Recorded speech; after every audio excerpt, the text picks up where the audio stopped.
காடுகள் தீப்பிடிச்சு அதனால உயிரிழக்கிற விலங்குகளோட மாமிசத்தை உண்டு பார்த்த மனிதன் வேட்டையாடுற விலங்குகளை சமைச்சு சாப்பிட பழகுனா. அப்போ வாழ்ந்த மனிதர்கள் அடுத்த கட்டமா தங்களோட உணர்வுகளை அசைவுகள்னாலையும் சைகைகள்னாலையும் வெளிப்படுத்தினாங்க.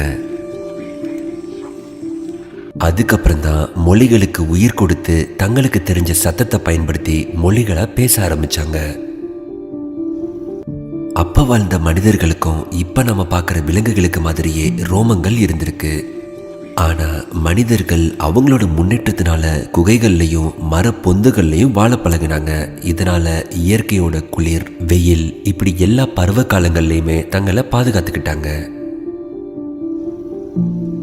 இப்படி இயற்கையிட்ட இருந்து தன்னை பாதுகாத்துக்கிட்டனால உடம்புல இருந்த ரோமங்கள் எல்லாமே கொஞ்சம் கொஞ்சமா உடம்பை விட்டு மறைய ஆரம்பிச்சது. ஏன்னா நம்ம உடம்போட அமைப்பு